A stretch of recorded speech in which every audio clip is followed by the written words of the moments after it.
This is the ICT Newscast with Aaliyah Chavez. A film camp for Lakota youth. That's the project filmmaker Jim Warne recently put on in South Dakota. Amor Montgomery reports. Okay, sound, quiet on the set. Scene, Amor, take two. Warne opened the day with an overview of his career in movies. So, when you look up this big Lakota, what will you find? He also talked about some key elements of storytelling. Our traditional way of education was through storytelling. And when someone would ask a question, one of our young people, it would be turned into a story and lead into the answer. And that process was critical thinking. That is traditional education that goes beyond, in my opinion, modern education.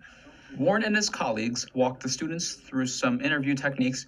And what is one thing you would love to see change in the future? One thing I hope to see in the future is today's generation build a better tomorrow. I like to see us have more of an impact on the future, such as Bitcoin or Metaverse.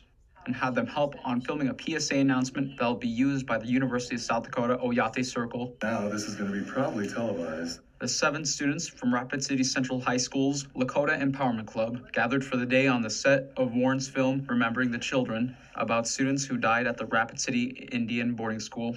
It was a comprehensive introduction to the industry. One of my favorite things I learned today was sound systems within filming. I really liked listening and listening out for things that could have ruined the production. Sound is one of the most important things. The day ended with an honoring song for the boarding school children.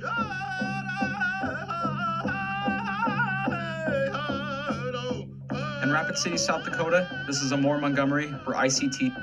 Warne hopes the camp sparks an interest for Native youth in the future. And those are the headlines for the ICT Newscast.